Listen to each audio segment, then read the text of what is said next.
Hello friends, welcome back to my YouTube channel. मैं हूँ शिवी सिन्हा और मैं आपको एनटीए यूजीसी नेट के लिए प्रिपरेशन में हेल्प करती हूँ। तो कैसे हैं आप सभी? आप सब आई होप अच्छे होंगे, जैसा कि मैं हर बार पूछती हूँ आपसे। तो आज मैं एक नया वीडियो लेके आई हूँ जो कि लास्ट क्लास से रिलेटेड है। हम लोग डील कर रहे थे जैना फिलॉसफी के एपिस्टेमोलॉजी के को, यानी ज्ञान मीमांसा को, जैन दर्शन के ज्ञान मीमांसा को हम लोग देख रहे थे। तो उसमें हमने पढ़ा था नए पढ़ा था, लेकिन हम आज पढ़ने वाले जो है वो है नए भाष, यानी फैलेसीज ऑफ नया। तो जैनिज्म या जैना फिलॉसफी में हम लोग नएवाद का बहुत ही बड़ा इम्पोर्टेंस है। नए का अर्थ होता है स्टैंड पॉइंट।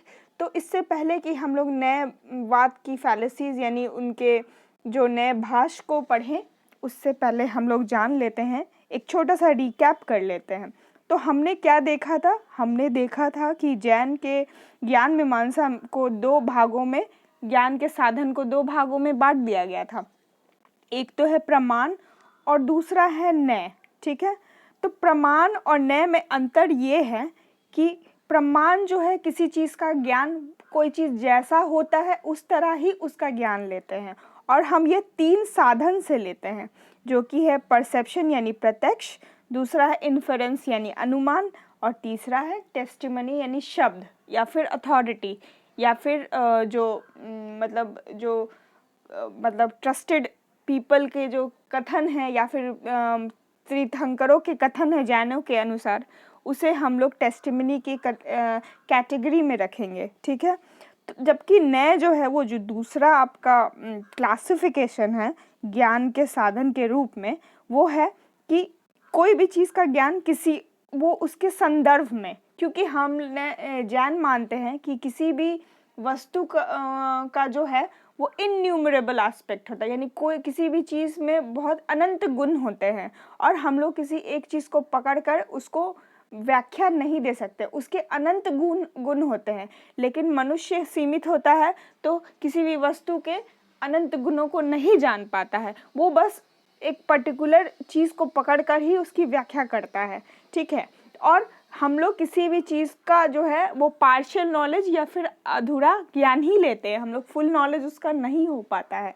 क्योंकि हम अनंत गुणों को जानने में समर्थ नहीं हैं।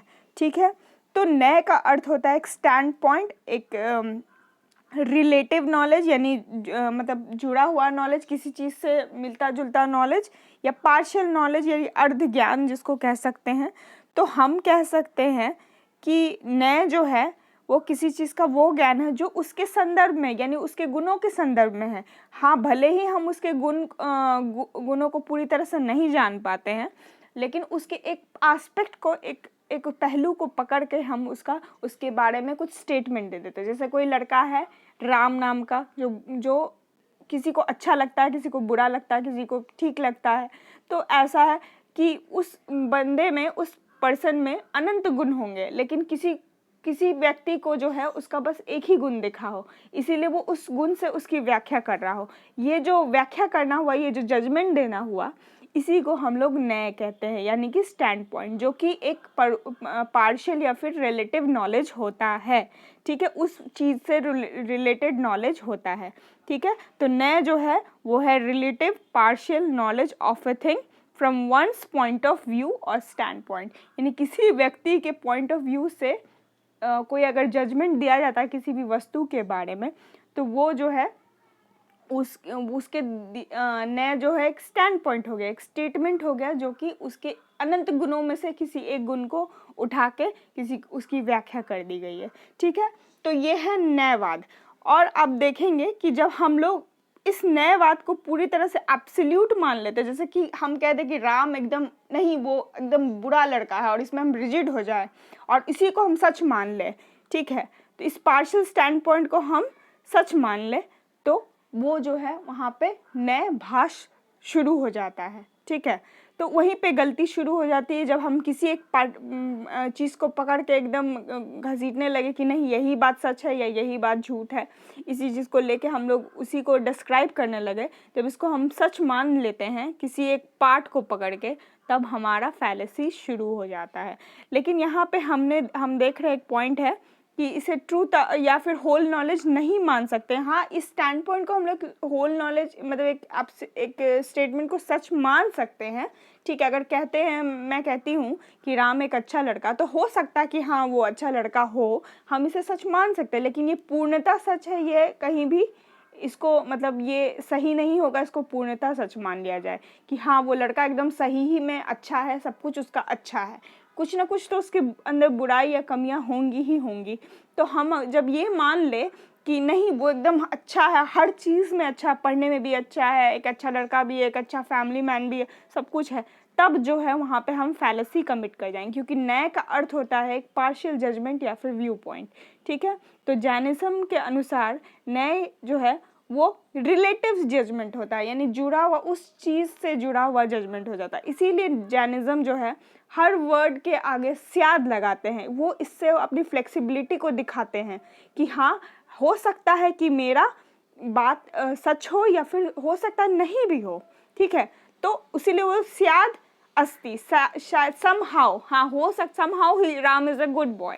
तो अगर मुझे कहना है, मुझे एक स्टेटमेंट देना है, तो मैं कहूँगी स्याद Ram is a good boy, यानी कि somehow Ram is a good boy. हो सकता है, ये मेरा व्यू पॉइंट है, आपका कुछ और हो सकता है, तीसरे का कुछ और हो सकता है। तो इससे जो है नएवाद से ही जो है एक नई थ्योरी उभर के आती है, स्यादवाद की, जो एक ज्ञान मीमांसीय सिद्धांत है जैनिज्म का, जो बहुत ही फ्लेक्सिबिलिटी को जैनिज्म के दिखाता है। और 7 जजमेंट जो है इसमें स्याद अस्ति, स्याद नस्ति, स्याद अस्ति नस्ति, स्याद अव्यक्तव्यम, स्याद अस्ति अव्यक्तव्यम, स्याद नस्ति अव्यक्तव्यम और स्याद अस्ति नस्ति अव्यक्तव्यम।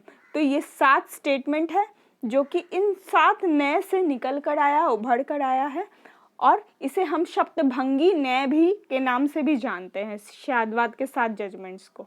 ठीक है, एनीवेज तब हम लोग क्या सीखा कि जब हम किसी जजमेंट को पकड़ के बैठ जाते हैं तब हमारा फैलेसीज शुरू हो जाता है। तो नए भाष आज हम पढ़ने वाले हैं। तो नए भाष का अर्थ होता है कि कोई सा भी स्टैंड पॉइंट या स्टेटमेंट जो कि इन्यूमरेबल, उसके अनंत गुणों को लेकर अगर एक चीज़ को पकड़ कर बैठ जाए तब हम ये मिस्टेक कर बैठते हैं, उसको पूर्णतः सच मानने की गलती कर बैठते हैं और उसी गलती को नए भाष या फिर फैलेसी कहा जाता है।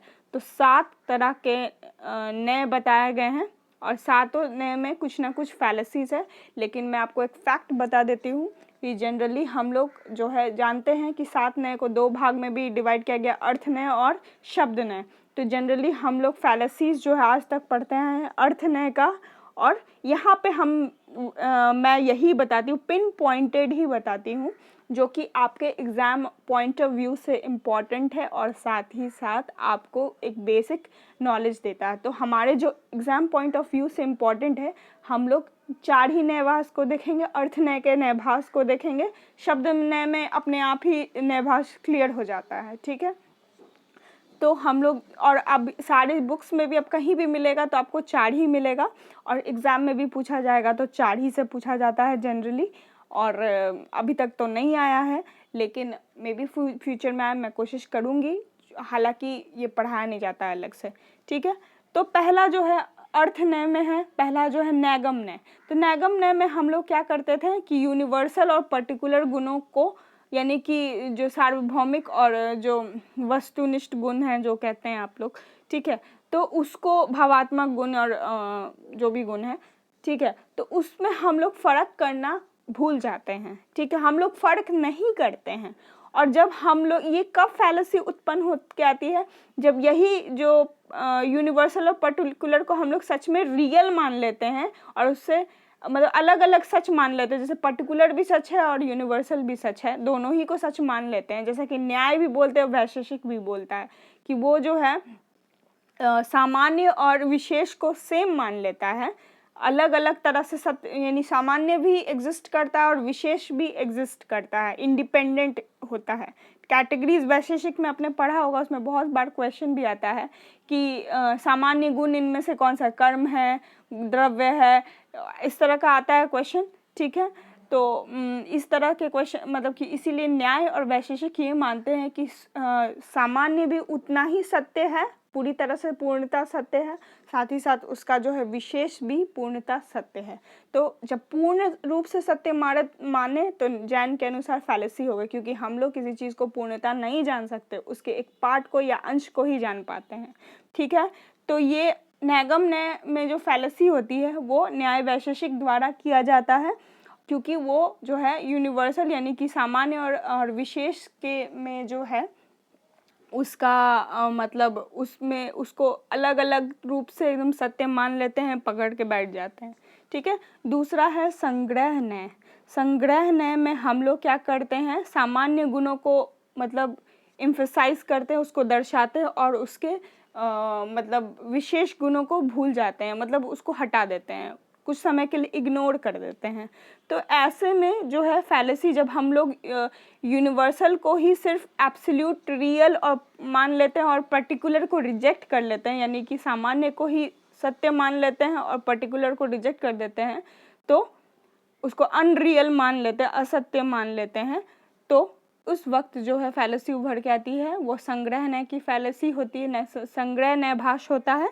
और इसे हम कौन मानते हैं, तो सांख्य और अद्वैत वेदांत मानते हैं इस फैलेसी को, जहाँ वो जो है जैसे कि वो ब्रह्म की बात मानते हैं और पर्टिकुलर्स को रिजेक्ट करते हैं, यानी कि हम लोग सब ब्रह्म के में एक भूत हो जाते हैं, एक मिल जाते हैं, और जितने भी पर्टिकुलर है वो कुछ उसका कोई अस्तित्व नहीं है, सिर्फ ब्रह्म का अस्तित्व है जो कि यूनिवर्सल एंटिटी है, तो उसको मान लेते हैं, इसीलिए जो है वो पर्टिकुलर्स को रिजेक्ट कर देते हैं। ठीक है, तो ऐसी फैलेसीज जो है अद्वैत वेदांत और सांख्य के द्वारा, जहाँ पे यूनिवर्सल को रियल मानते हैं और पर्टिकुलर को अनरियल मान लेते हैं पूरी तरह से।